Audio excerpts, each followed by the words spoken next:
Hey guys, welcome. Today I am going to show you how to prep your linoleum block so you can do a lino cut print. What you're going to need for this is a linoleum block. I have a little bit of a backing on mine just to make it a little bit more stable. I've also toned mine, which is India ink, just so I can kind of see what I'm carving, what I'm not. A Sharpie, so you can draw your design on there. A set of carving tools, and something to press against just to kind of keep your hands safe while you're carving. So what I'm going to do right now is I'm just going to draw a design on this block, kind of keeping in mind, keeping a little bit on the edges for when I'm inking, just so I don't roll off the side of the plate, and I will come back when that's done.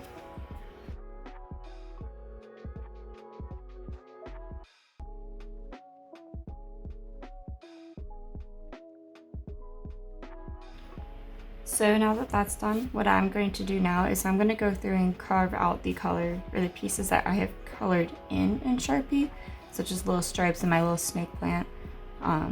Whatever makes the most sense to you, as long as you know what to carve and what not to carve, is kind of how I would suggest to color in the pieces. So if it makes more sense to you to carve out the blank pieces, do that. So when you're getting started with it, it helps to kind of work biggest to smallest or smallest to biggest, whatever makes the most sense to you. But just kind of go in very carefully and start carving out the pieces. If this is your first time carving, I would suggest getting a scrap piece of linoleum just to kind of get a feel for the tools and how they all handle, because they're all very different. I'm using one of the V-shaped gouges right now, and I will be using a U-shaped gouge for the background pieces. So I'm just gonna carve this up and I'll come back when it's done.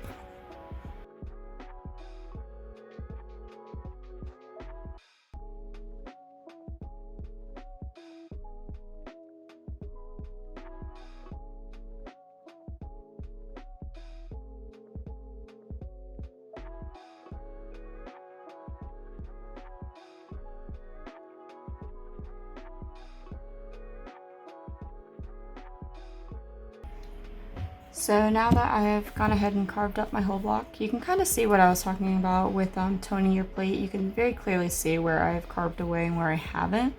Another note about carving is these like flat areas I've carved away, they're still gonna pick up ink. So I made sure to keep all of these lines going in the same direction, just when they pick up ink, it kind of adds more to the pattern instead of distracting from it.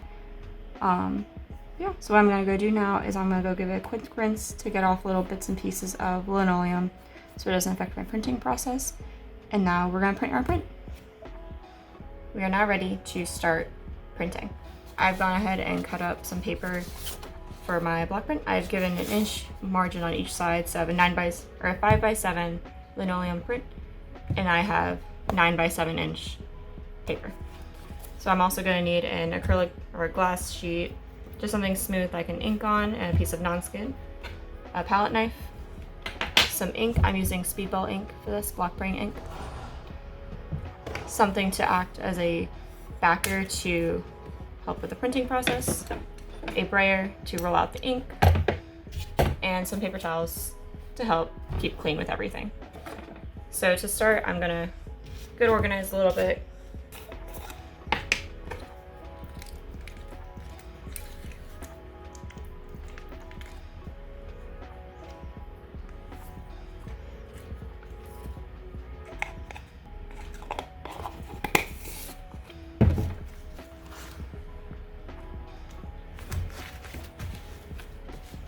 Obviously, we don't want to contaminate our inks. We want them pretty pure. I'm also mixing up the inks just because the pigments and oils in it's like to settle out. So giving them a good mix just kind of helps make sure everything is doing nice and even consistency when we're printing.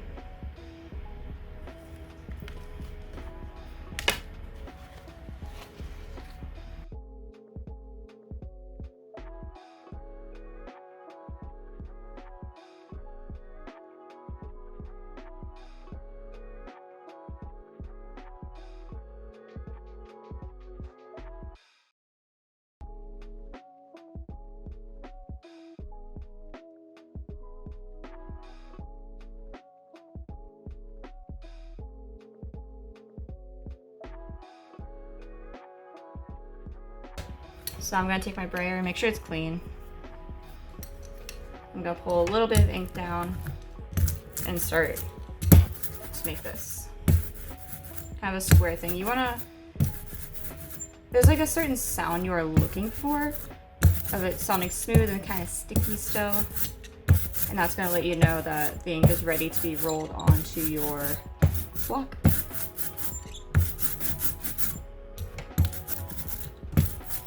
You don't want too much ink or too little ink on your block, because when you go to print it, it's either obviously not gonna print enough, or it's gonna print too much. It's gonna fall into the valleys of where you carved away and make the whole print look messy.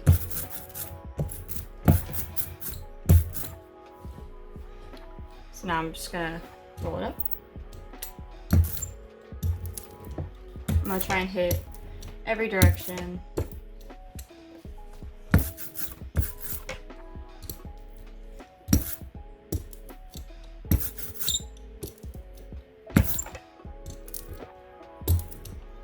Make sure we're paying attention to quarters and stuff. You want the whole block to be inked up pretty evenly.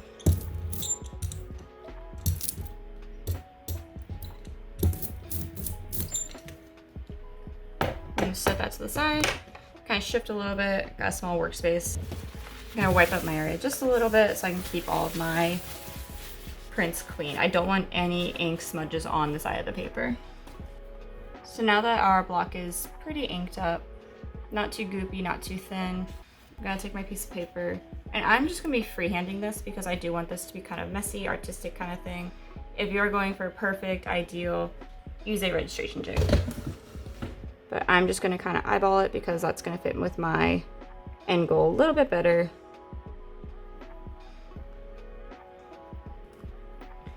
So I can already tell I kind of have shifted mine a little bit. So my print, this one is not gonna be perfect, but that's why I have an extra piece of paper. So what I'm gonna do, because I'm doing this, is I'm just gonna flip it over so my paper's on this side. If you're using a registration jig, you can either work in the jig or you can slide it out once you have your paper lined up. And you're gonna take the back of the spoon and just rub it all over the back of the paper.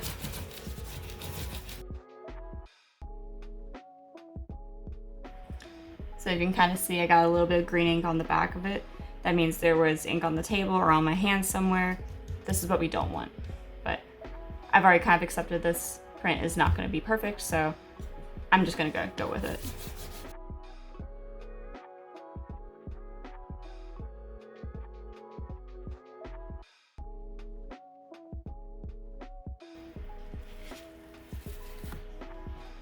And that is my print. So I probably had a few issues with mine. One, I probably had a little bit too much ink on my plate and my print did shift. If you can kind of see the margins right here, it did shift a little bit when I was placing it down.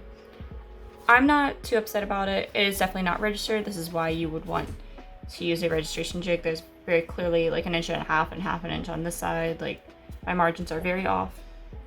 Registration jigs are very helpful because I'm using these as little mini postcards for my friends. I'm not super worried about it, but if I was doing an edition, I would want these to be perfect. So I'm gonna go ahead and do the rest of my 3 other prints and I will come back and show you all when they're done.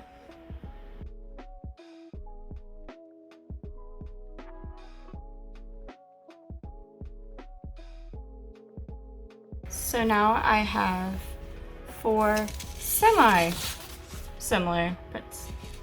I definitely should have used a registration jig. If I did, I probably would have a perfect edition, but we did what we could with what we had.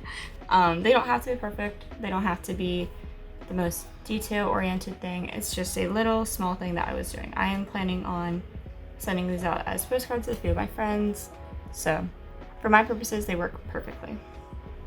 And that is how you do a linoleum print. Thanks.